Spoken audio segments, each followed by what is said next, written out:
Hi friends, it is Amy, your book girl, and I am back to share some happy book mail.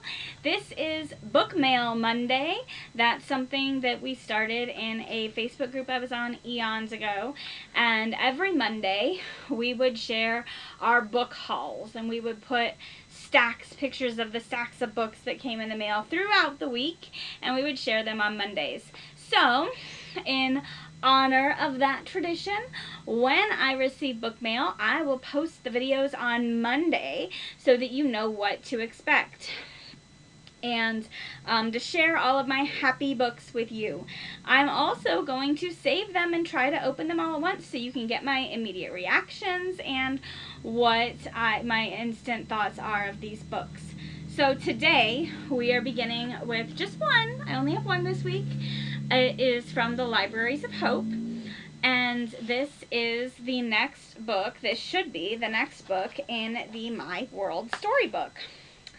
Libraries of Hope was founded by Marlene Peterson, and her goal was to get the good and the beautiful classic books that are no longer being published but are in the public domain back into the hands of homeschoolers and families who are interested in that type of a thing.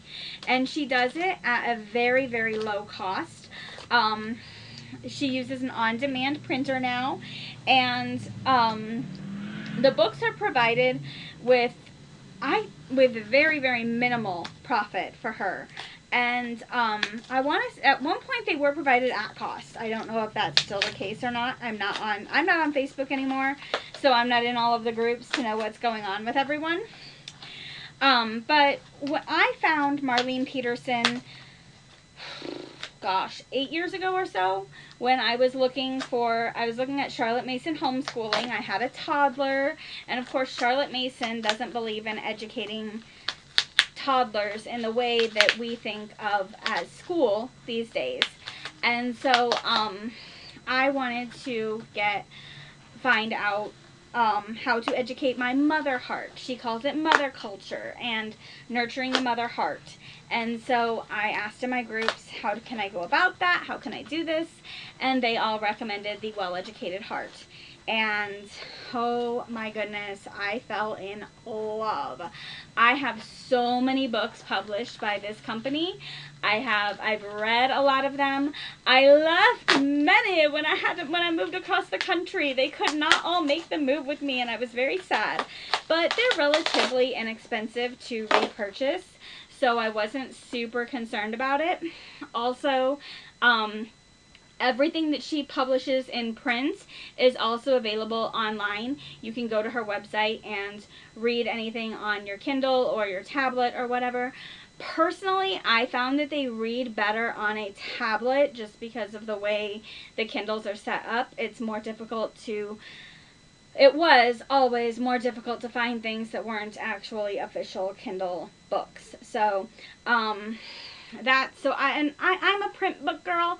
I like to have a book in hand, and so I tend to read more of her books that way. All right, the package is ripped off. Let's open this up and see what is inside. Oh, this is gorgeous. This is gorgeous. So all of her books are paperback, which is something that I don't absolutely love, but I understand the cost of printing a hardcover book is much, much higher. And I appreciate what she's doing, so I will let it slide.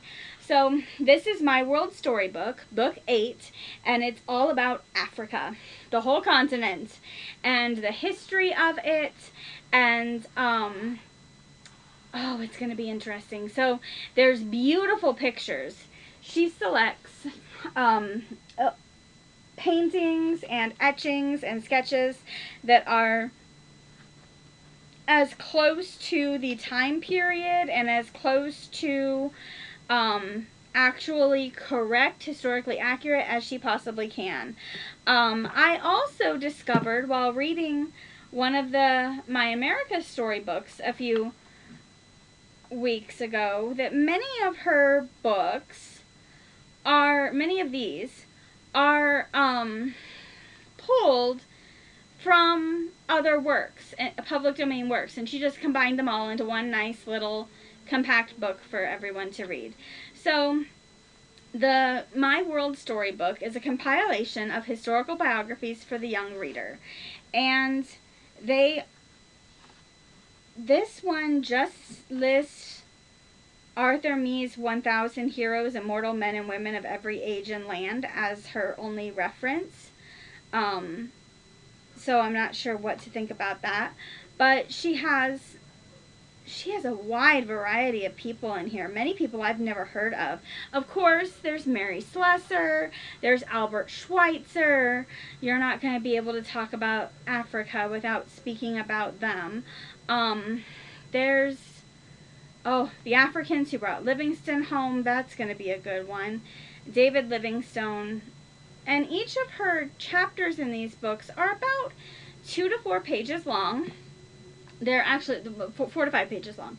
And this is about an 8.5 by 11 inch book. The illustrations are gorgeous. And the paper is glossy. So when I write in it, I have tried to write in the margins a little bit with a marker, but I found that I prefer just underlining and then writing my notes on a separate index card or a separate Post-it or something like that to keep those separate so that they don't take away from the text itself. There's also not very wide margins. I'd say only about 1/2 inch or so around the edge of each page. So there's not a lot of room for annotation in here anyway. But there is so much information in these books. And she has her website organized and arranged topically, and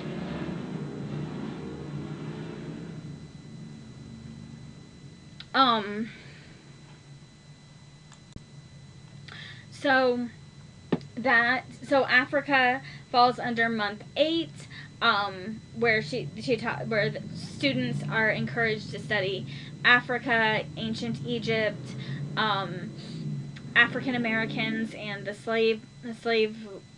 slavery, and Abraham Lincoln. All of those topics are included in what she calls the month 8 rotation, which falls in April. So I'm really excited that this actually got here a little early. April isn't until for another couple of days, and that's encouraging. I purchased these. I purchased all 12, but I ordered them in a monthly subscription. You can buy these individually from her website. You can buy a box set of all of any one series of books all at once, or you can purchase a monthly subscription. There is a discount for purchasing the complete set. It's enough of a discount that if I have the money up front, I choose to go that route. But I don't always have the money up front to just buy them in bulk. So using the monthly subscription is a good way to go too. I have also found them at thrift stores. I found 2 of her books, I think, at the 2 or 3 of her books at thrift stores since I moved here. At one haul, I found like 3 of her books, and I was ecstatic. It was like probably one of my favorite book haul days since I moved here. So that's that. That is My World Storybook, compiled by Marlene Peterson. Oh, it says on the back, it is better to travel than to arrive. It is better to travel than to arrive. How sweet is that? I'm really looking forward to digging into this. I don't have anything. I have one book that I'm reading about Africa right now, so I will let you know how this goes whenever I actually finish it. And if I decide that there's something that I really love and that I want to share with you, I will post that then. But until next time, make sure that you are reading the good books and curating the good library and sharing the book of love with other people. And as always, happy reading.